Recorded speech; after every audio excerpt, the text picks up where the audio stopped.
여러분, 하나님께서 우리에게 베풀어 주신 은혜는 어디에 비교할 수 있을까요? 오늘 말씀에 보면요, 하늘의 별과 바다의 모래알 같이 많다, 무수히 많다. 그것이 뭐라고요? 하나님께서 여러분의 삶에, 저의 삶에 베풀어 주신 은혜를 가리켜 그렇게 이야기하고 있습니다. 하늘의 별과 같다라고 하다 보니까요, 그 숫자를 헤아릴 수가 없습니다. 알 수가 없어요. 너무너무 무궁무진합니다. 그리고 그 크기도 측량할 수가 없습니다. 하나님의 은혜가요. 그런데 그 하나님의 그 측량할 수 없는, 그 숫자도 헤아릴 수 없는 그 많은 은혜 중에 가장 큰 은혜가 무엇입니까? 하멜, 저와 여러분을 구원하신 은혜가 되는 줄 믿습니다. 여러분, 우리를 구원해 주셨어요. 우리를 살려 주신 것입니다. 그런데요, 하나님께서요, 저와 여러분을 그냥 살려 놓으시고 그리고 네 멋대로 마음대로 살아라라고 하지 않으시고요. 구원하신 다음에, 그리고 그 다음의 삶도 여러분들의 삶 가운데 함께 하시면서 여러분의 삶을 지켜주시고 보호해 주시고 개입하시는 분이 우리 하나님이십니다. 하나님께서 여러분의 삶을 구원해 놓으시고 마시는 것이 아니라 계속해서 돌보아 주시는 분이 하나님이시다라는 거예요. 여러분, 불효자들 중에 어떤 사람이 불효자일까요? 부모에게 마치 이렇게, 아버지 어머니가 저한테 해준 게 뭐가 있어요? 낳기만 하면 다해요라고 이야기하면 그 사람 어떤 자식입니까? 나쁜 자식입니다. 불효 자식입니다. 여러분, 그런데 더 나가는 거예요. 그런 불효 자식들은 매일매일 순간순간마다 부모님들이 그 자식을 위해서 사람 노릇할 때까지 돌봐 주시잖아요. 그런 부모님의 은혜는 안중에도 없습니다.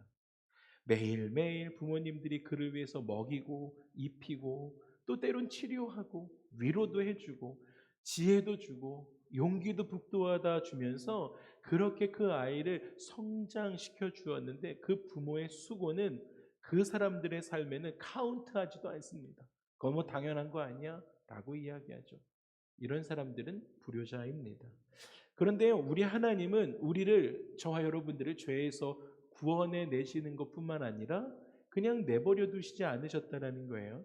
하나님께서는 저와 여러분들을 하나님의 자녀 삼아 주셨습니다. 와, 여러분, 우리가 하나님의 자녀가 되었다는 거예요. 그리고 날마다 매일매일 순간순간마다 여러분의 삶을 돌보아 주시는 은혜도 있습니다.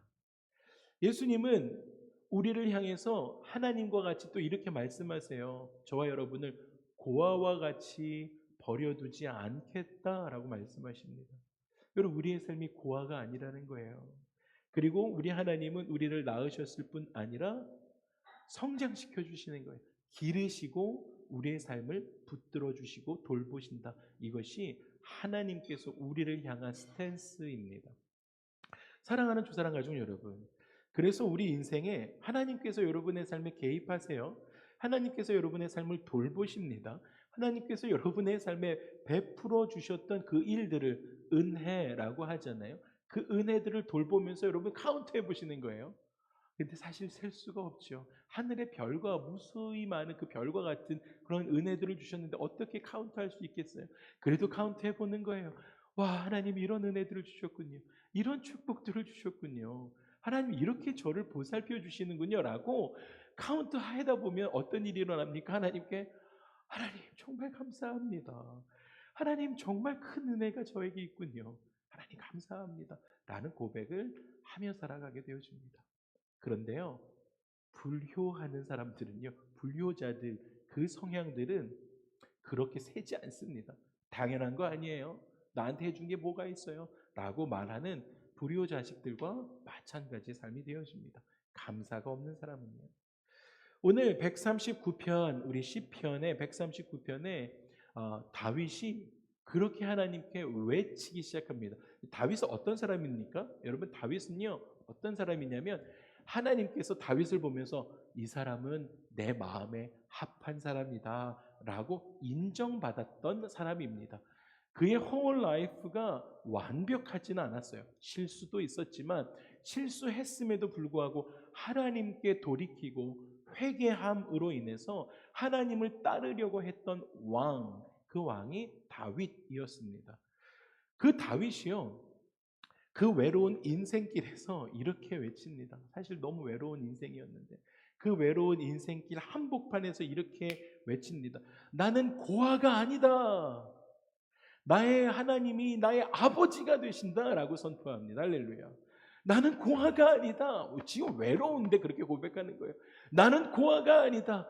나의 하나님이 나의 아버지시다라고 선언합니다. 여러분, 오늘이요, 그 다윗이 오늘 여러분의 옆에 앉아서 여러분의 손을 잡고 그렇게 고백할 것입니다. 여러분들 가운데 자기가 만났던, 다윗이 만났던 그 하나님을 여러분께 오늘 소개할 것입니다. 그래서 이제부터는 이렇게 이야기하는 거예요. 다윗이 성경을 통해서 내가 만난 하나님이 어떤 분인지 말씀해 드릴 테니까 한번 잘 들어보세요 라고 다윗이 이야기합니다. 저의 이야기가 아니라 다윗이 성경을 통해서 오늘 여러분들 가운데 어떻게 말씀하고 있는지 한번 들어보시기를 소망합니다. 할렐루야. 좌우에 계신 분들에게 한번 이렇게 이야기해 주세요. 오늘 다윗의 말을 잘 들어봅시다 라고 이야기해 주세요. 다윗의 말을 잘 들어봅시다. 다윗의 말을 잘 들어보시기 바랍니다. 아멘, 아멘. 다윗이 하나님을 할 거예요. 첫 번째, 다윗이 이렇게 말합니다. 하나님께서는 나를 아주 깊이 알고 계시는 분이세요 라고 고백해요. 여러분, 여러분을 잘 아는 사람이 누가 있습니까? 부모님 여러분 잘 아십니까? 여러분, 너무 크게 대답하시는 거 아니에요? 아니요. 부모님이 여러분들을 잘 아실 수 없어요. 여러분들은 여러분들을 잘 아십니까? 나도 나를 잘 모를 때가 있잖아요. 그런데요, 당당하고 아주 명확하게 이렇게 선포하는 거예요. 다윗은 하나님은 나를 아주 깊이 아십니다 라고 고백하고 있다는 거예요. 어떤 이야기일까요? 여러분, 하나님보다 다윗을 더 잘 아는 이가 없습니다. 아무도 다윗을 하나님처럼 세밀하게 알 수가 없는 것이죠. 다윗을 데려다가 병원에 데려가서 MRI, CT를 찍어서 그 속 안에까지 뼈가 어떻게 생겼는 것까지 다 안다고 해도 그게 다윗을 아는 것입니까? 아니에요. 그리고 하나님은요, 우리가 성경책을 읽을 때마다 한 페이지 한 페이지 넘길 때마다 하나님이 이러한 은혜들을 주시는군요 하면서 그렇게 한 페이지를 넘겨가는 것처럼 하나님께서도 다윗의 마음을요, 한 페이지 한 페이지 넘기시면서 그를 살펴주시는 분이 하나님이시다라는 거예요. 그래서 하나님께서는요, 말씀에 뭐라고 표현하냐면 다윗의 일어나는 순간도 하나님이 아신대요. 그러면 언제 또 앉아야 될 것 아니겠습니까? 그러면 하나님께서 그가 앉는 것도 알고 계시다라는 거예요. 그리고 다윗이 일어났다라고 하면 다윗이 왜 일어났는지도 하나님은 다 알고 계시다라는 거예요. 그런데요, 우리는 살아가면서 아까 이야기했던 것처럼 나도 나를 잘 모르는 세상을 살아가면서 또 어떤 사람하고 대화하다 보면 헤어지고 나서 차에 타서 집에 오면서 아내에게 그 사람의 마음을 도통 알 수가 없어 라고 이야기도 합니다. 그런데 하나님께서는 다윗의 생각을 멀리서도 알고 계시다라는 거예요. 우리는 나도 나를 잘 모르고 나와 만났던 그 사람의 생각도 잘 모르겠다라고 표현하는데 하나님은 다윗의 생각을 아주 멀리서도 알고 계셨다라고 이야기합니다. 심지어 다윗이 어떤 것을 생각하게 될지도 알고 계시는 분이 하나님이시다라는 것입니다. 또한 하나님께서는 다윗의 모든 길을 알고 계셨습니다. 다윗이 언제 일하고 언제 쉬고 또 그의 하루의 행동 패턴이 어떻게 되는지도 하나님은 잘 알고 계시는 분이셨습니다. 그리고 하나님은 다윗의 모든 행동 그 배후에 숨겨져 있는 동기도 그가 왜 그렇게 행동했는지 그 동기도 아시는 분이 하나님이셨습니다. 또 하나님께서는 다윗의 말도 다 알고 계셨어요. 다윗이 왜 그렇게 말했는지, 다윗이 왜 그런 표현을 했는지, 그 표현이 어떤 의미가 있는지 하나님은 다 알고 계셨어요. 그래서 다윗이 올바른 센텐스를 다 끝내야만 그때 이해하시는 하나님이 아니세요. 그냥 다윗이 앞에 말만 시작했는데도 그 말이 다 끝나지도 않았는데 하나님이 다윗의 심정을 다 알고 계시다라는 거예요. 그런데 한국말은 어떻습니까? 끝까지 들어봐야 한다고 하잖아요. 근데 하나님은 한국말도 끝까지 듣지 않으셔도 다 이해하시는 분이셨어요. 그런데 현실은 사실 좀 다릅니다.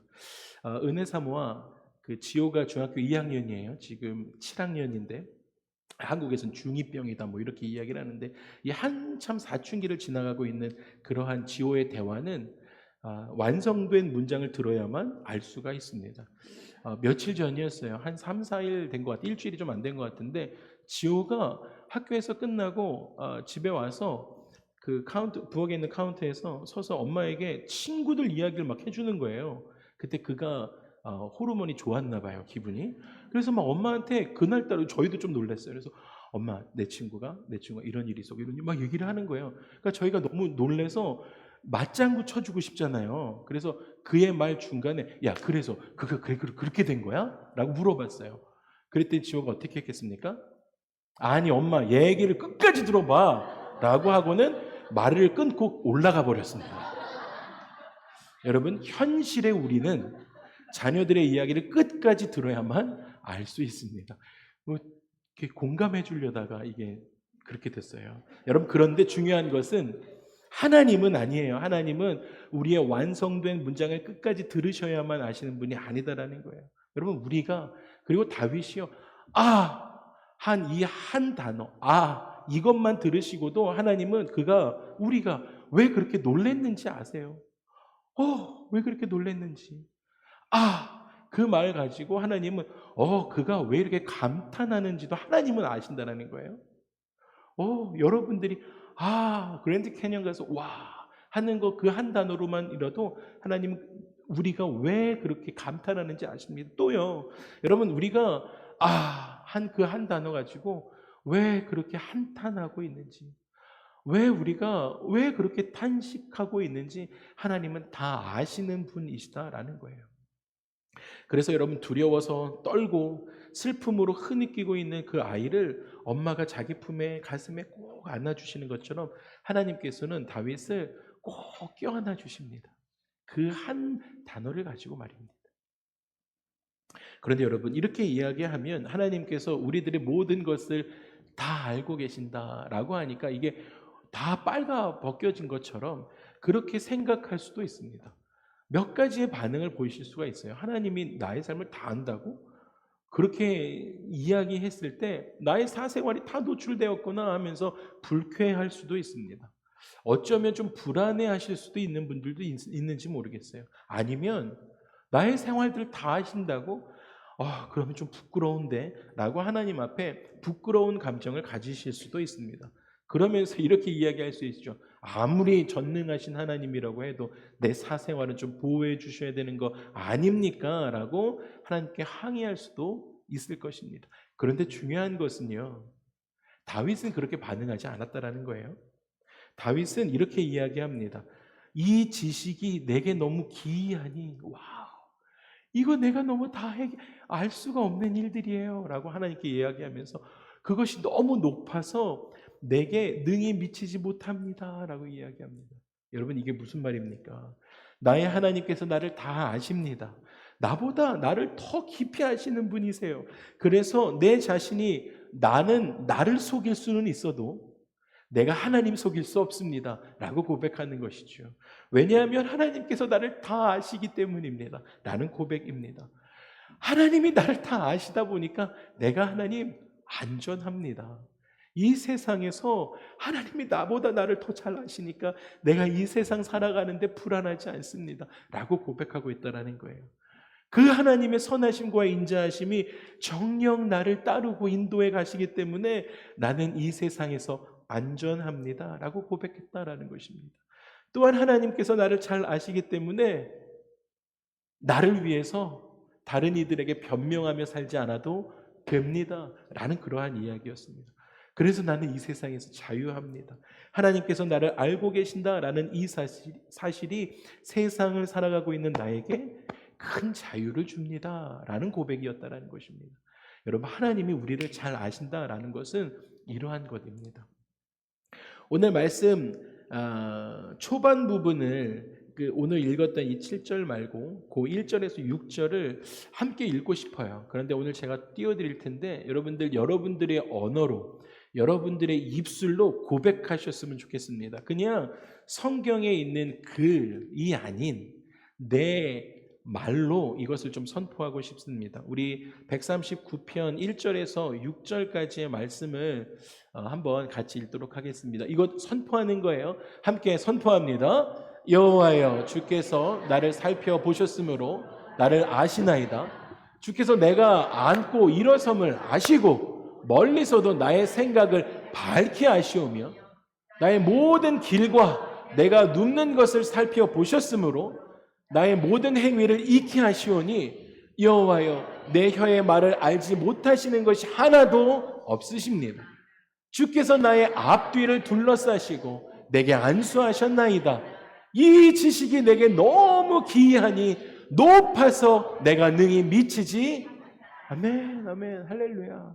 이 고백이 우리의 고백입니다. 여러분, 다윗은요, 하나님께서 자기를 알고 있다, 하나님께서 나를 아신다라는 것으로 만족했다라는 거예요.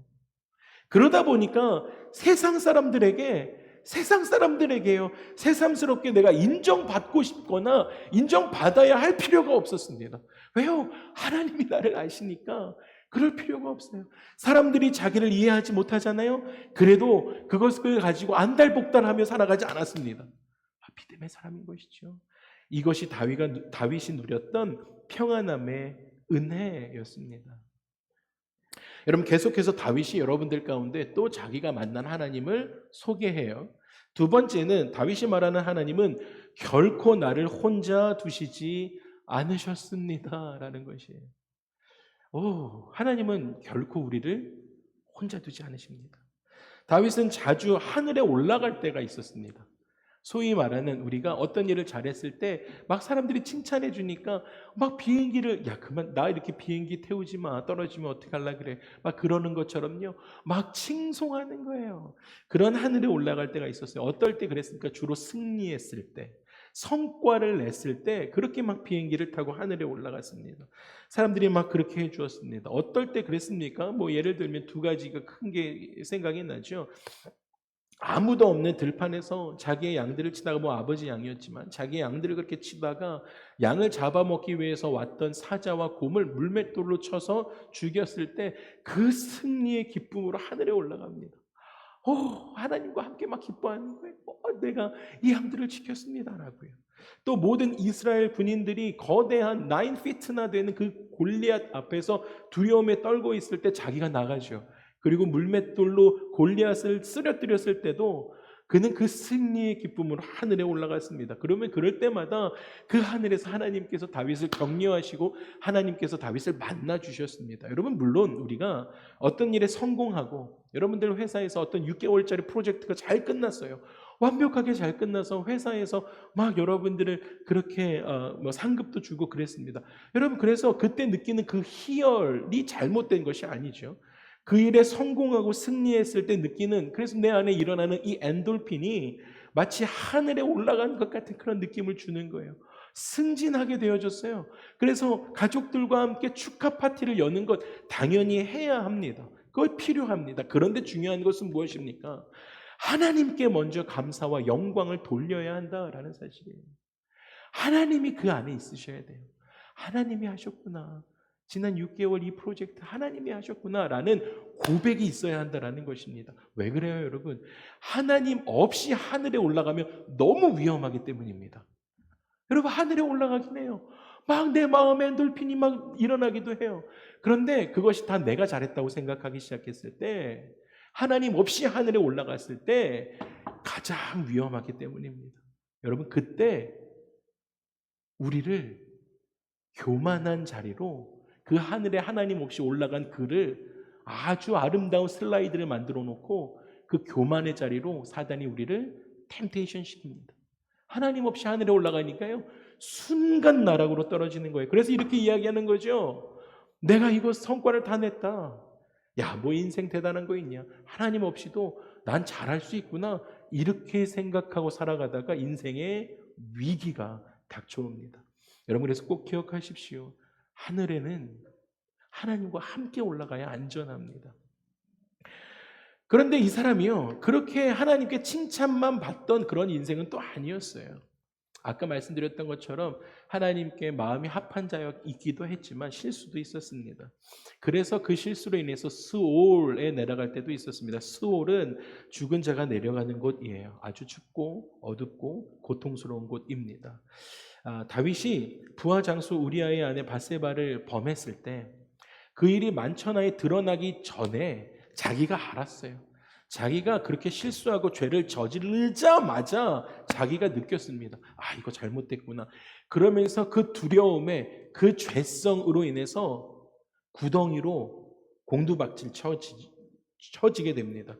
그러면서 그렇게 자기의 두려움에 휩싸여 있던 그에게 하나님의 선지자 나단이 오게 됩니다. 그리고 그의 죄를 책망하기 시작할 때 다윗은 가뜩이나 지금 숨을 구멍을 찾고 있는데 하나님께서 책망하시니까 이 세상에서 가장 빠른 엘리베이터를 타고 스올로 내려가게 됩니다. 그리고 그곳에 나는 이제 다시 일어날 수 있는 그런 사람이 아닙니다 라고 하면서 그 스올에서 그 어두컴컴한 데서 간이 침대 하나 펴놓고 누워버립니다. 다시 일어날 생각도 없었습니다. 나는 회복될 수도 없는 왕이다. 내가 이러한 왕의 인생도 끝났고 내가 어떻게 백성들을 고개 들고 볼 수 있겠는가 하면서 정말 모든 것을 포기해버렸습니다. 그래서 다시는 빛이 들어오지 않는 그곳에 영영이 내가 거하겠다라고 하면서 그곳에 숨어버렸습니다. 죄 때문에요. 수월에 내려가서 그렇게 숨어버렸어요. 그런데 하나님께서 어디 계셨습니까? 거기 계신 거예요. 수월에 계신 것입니다. 여러분, 인생이 엉망진창인 것 같은 내 삶에 하나님이 도저히 계실 수 없는 것 같은 그러한 내 삶에 하나님이 먼저 와서 기다리시는 거예요. 먼저 와서 기다리시면서 여러분의 삶을 안아주시기 시작합니다. 그리고 그곳에서 후회하며 회개하며 눈물을 흘리고 있는 다윗에게 하나님이 이렇게 말씀하셨어요. 내가 너를 용서했다라고 말씀하십니다. 아무도 없는 깊은 절망의 구렁텅이에서 하나님께서 다윗과 함께 앉아 계셨어요. 그리고 이렇게 말씀하세요. 이제 올라가자 라고 하나님이 다윗에게 말씀해 주십니다. 또 그렇게 수월에 내려가는 죄성도 있었지만 다윗에게 또 한 가지의 결핍이 있었습니다. 그것은 깊은 외로움이었습니다. 여러분, 모든 지도자들은 한결같이 외로움이라는 고질병을 가지고 있습니다. 지도자들은 늘 외롭습니다. 지난 우리 요르단 선교를 잘 다녀왔잖아요. 와디럼이라는 사막에서 식사하는 시간들이 있었습니다. 근데 그 식사의 자리가 어떠한 자리였냐면 정말 아주 조그만 4명이 앉는 테이블들이 따닥따닥따닥따닥따닥따닥따닥 그렇게 붙어 있는 거예요. 그리고 나서 이제 가서 뷔페라고는 하긴 뭐하지만 방식은 뷔페였습니다. 그래서 가서 이렇게 그 좀 음식을 가지고 와서 앉는 거예요. 근데 하필 제가 1번으로 갖고 온 거예요. 그리고 1번으로 갖고 와서 이제 그 4명 자리에 어딘가 앉았을 것 아니겠습니까? 나머지 선교팀들이 어디 앉았겠습니까? 저 빼고 다 자기들끼리 앉는 거예요. 저 혼자 앉아 있었습니다. 정말 좀 창피했어요. 그런데 여러분, 제가 또 그 셀프 마인드 컨트롤을 열심히 하지 않습니까? 그래서 우리 권사님들은 난 사랑하신다. 권사님들을 사랑하신다. 라고 하면서 외롭지 않았습니다. 여러분, 그런데요. 보통의 지도자들은 한결같이 이 외로움이라는 고질병을 갖고 있어요. 왜 그렇습니까? 혼자 결정을 내려야 하기 때문입니다. 그리고 혼자 그 결정 내린 거에 책임져야 하기 때문이죠. 다윗이 그랬어요. 또 때로는요, 가까운 사람을 일부러 멀리해야 할 때도 있습니다. 지도자들 그렇죠. 때로는요, 동행하기 어려운 사람과도 함께 걸어가야 하는 시즌도 있습니다.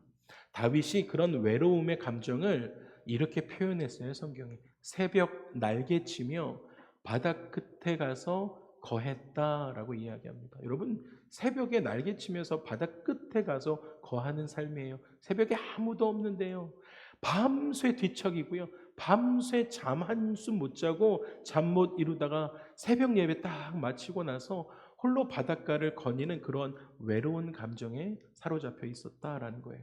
그런데요, 그럴 때 하나님께서 어떻게 하셨냐면 하나님의 그 따뜻한 손으로 그의 손을 붙들고 함께 그 해변가를 걸어가셨다라는 것입니다.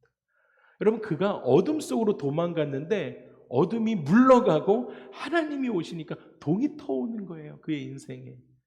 하나님 앞에서는 여러분 어둠도 자기 역할을 하지 못합니다. 할렐루야. 하나님의 빛이 임하면 우리 삶에, 여러분의 가정에, 여러분의 자녀 가운데, 여러분의 일터 가운데, 여러분의 비즈니스 가운데 그 어둠이 하나님이 임하시면 즉시로 물러갑니다. 여러분, 왜 그렇습니까? 하나님의 빛이 비추기 시작할 때는요, 성경은 만물에게서 빛이 나기 시작한다라고 이야기합니다. 여러분, 하나님의 빛이 여러분의 삶에 비추기 시작하면 여러분도 빛이 나기 시작하는 거예요. 여러분, 왜 그렇습니까? 우리는, 제가 한번 말씀드렸죠, 우리는 스스로 발광을 할 수 있는 발광체가 되십니까?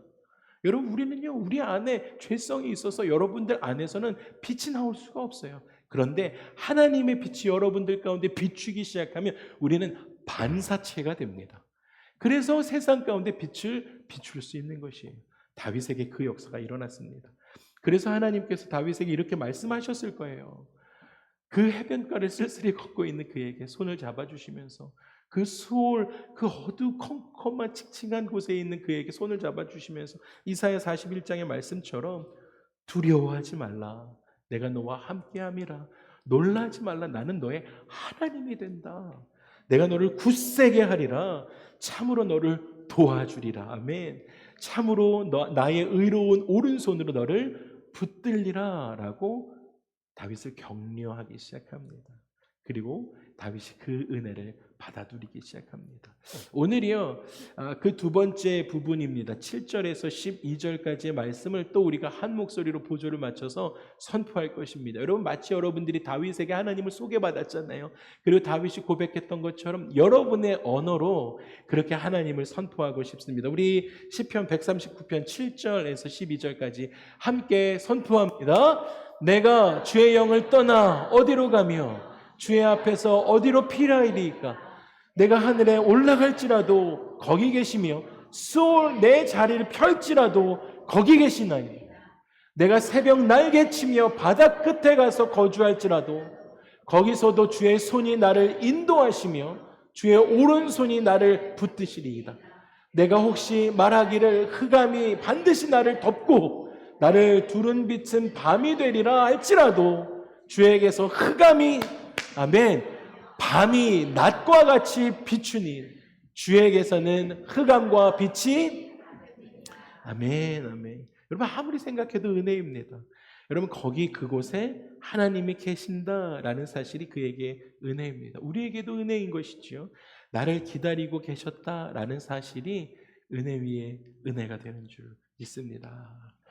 마지막 세 번째, 다윗이 당신이 만났던 하나님을 소개하는데, 세 번째로 하나님은 항상 나에게 너는 내 것입니다 라고 말씀해 주시는 분이십니다 라고 이야기해요.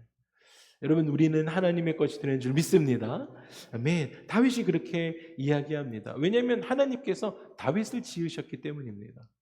왜냐하면 하나님께서 다윗의 내장을 지으셨기 때문이에요. 우리 안에 있는 내장도요. 왜냐하면 어머니의 그 태에서 하나님께서 다윗을 만드셨기 때문입니다. 그리고 다윗을 만들어 놓고 이렇게 말씀하세요. 나의 최고의 걸작품이다 라고 이야기하십니다. 그래서 하나님은 어떠한 일이 있어도 다윗 너는 내 것이다 라고 말씀해 주시는 것입니다. 우리 모두가 하나님의 걸작품, 하나님의 것 되는 줄 믿습니다. 얼마 전에 이렇게 거실에서 2층에서 내려왔는데 거실에 소파에 앉아서 드라마를 보면서 유니아와 사모가 막 계속 울고 있는 거예요. 그래서 무슨 일이야? 그러면서 전도 당했던 그 드라마가 하나 있습니다. 이름도 특이했던 폭삭 소가수다라는 드라마입니다. 여러분 보셨나요?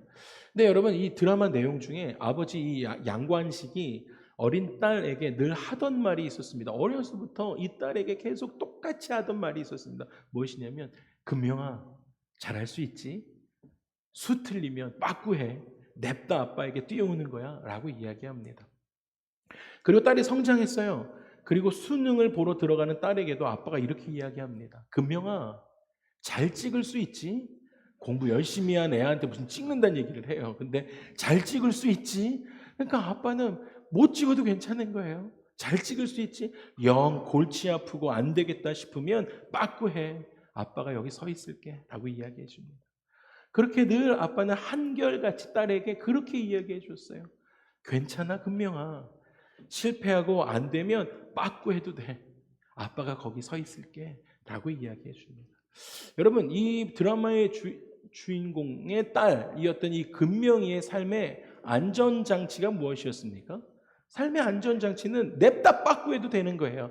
왜냐하면 날 낳아준 아빠가 든든하게 거기 서 있어 주겠다. 괜찮다, 실수해도 돼 라고 이야기해 주는 아빠가 있었기 때문에 그녀의 삶의 안전장치는 아빠였습니다. 우리도 마찬가지입니다, 여러분. 우리의 삶의 안전장치는 저와 여러분을 지으신 하나님 아버지가 되는 줄 믿습니다. 그래서 우리가 어려움을 만났을 때 여러분, 빠꾸해도 괜찮아요. 하나님이 여러분들 수월까지 해도 기다리고 계신 그 하나님이 여러분들을 너 내 거야 라고 말씀해 주시기 때문입니다. 괜찮아 라고 사랑을 고백해 주시는 분이 우리 하나님 아버지가 되기 때문입니다. 그래서 우리 139편 13절에서 18절까지의 고백을 여러분의 고백으로 한 번 더 고백하겠습니다. 그리고 말씀을 마무리하겠습니다. 139편 13절과 17절입니다. 함께 합니다. 주께서 내 내장을 지으시며 나의 모태에서 나를 만드셨나이다. 내가 주께 감사함은 나를 지으심이 심히 기묘하심이라. 주께서 하시는 일이 기이함을 내 영혼이 잘 아나요. 17절입니다. 하나님이여 내게 어찌 그리 보배로우신지요 그 수가 어찌 그리 많은지요 내가 세려고 할지라도 그 수가 모래보다 많도소이다. 내가 깰 때에도 여전히 주와 함께. 아멘. 여러분 믿으십니까? 여러분, 다윗은 하나님께서 자기를 챙겨주시는 그 은혜를 보았어요. 그리고 언제든지 하나님께로 내가 하나님께로 돌아가면 되는구나 라는 그 배짱이 생겼습니다. 세상 살아가는데요 너무 힘들어도 그래? 나를 지으신 하나님께로 난 돌아가면 되지. 냅다 빠꾸해도 되지. 하나님이 나를 안아주시는데. 이런 배짱이 있게 살아갔다라는 거예요. 자기보다 더 자기의 미래를 챙겨주시는 그 하나님의 끝없는 은혜를 그가 보았습니다. 자기가 태어나기 전부터 나를 위해서 마련해 두신 그 은혜를 그가 볼 수 있었다라는 것입니다.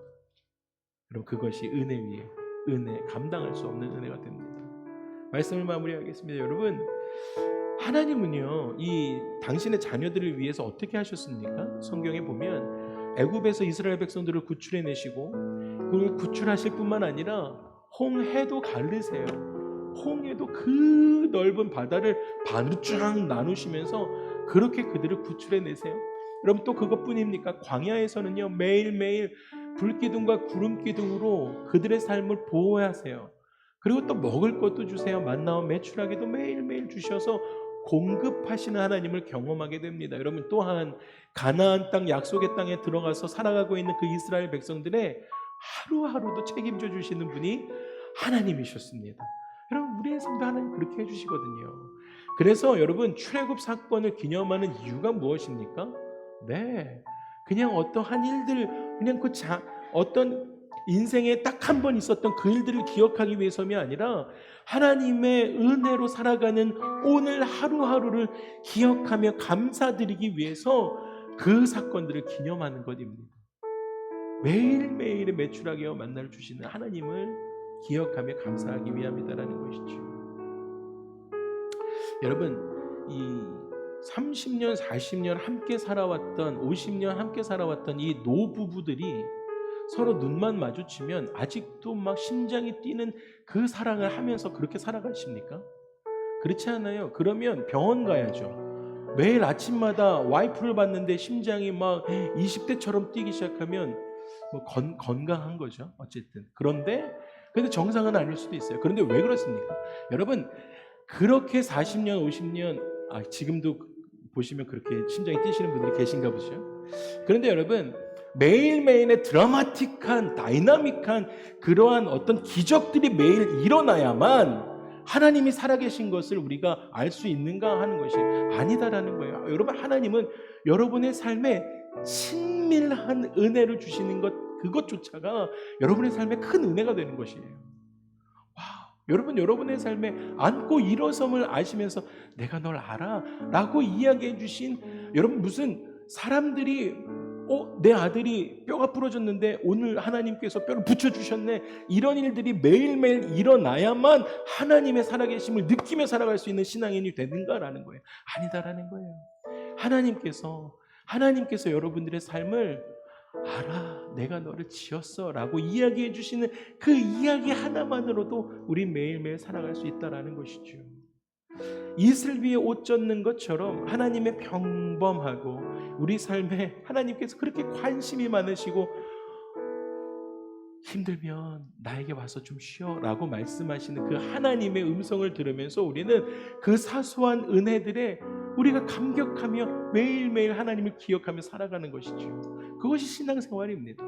어찌 매일매일 다이나믹한 일들만, 기적들만 그렇게 바라며 그렇게 신앙생활 하는가라는 것이에요. 여러분들, 하나님의 그 사소한 은혜들이 우리를 더 감격스럽게 하는 거예요.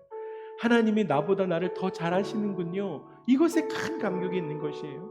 다윗처럼 나를 절대로 혼자 내버려 두시지 않고 어디를 가든지 엉망진창인 내 삶에도 하나님 동행하시는군요. 이것에 감격하는 것이죠. 그리고 나보다 나를 더 챙겨주시는 그 하나님의 그 말씀에 우리가 감격하며 살아갈 수 있어야 한다라는 것입니다. 여러분 꼭 기억하십시오. 이번 한 주 여러분의 삶에 아주 친밀하게 다가오셔서 여러분의 삶을 어루만지시며 힘들면 나에게 와서 쉬어도 돼. 아니, 너 엉망진창인 그 삶에 내가 없는 것 같이라고 생각하는 그곳에서도 내가 빛을 비추고 너를 이끌어낼 거야. 이제 일어나 같이 가자 라고 말씀하시는 그 하나님의 음성 들으면서 이번 한 주 승리하는 저와 여러분의 삶이 되기를 주님으로 축복합니다. 여러분 함께 일어나셔서 이 찬양을 좀 고백하고 싶습니다. 가사를 잘 기억하시면서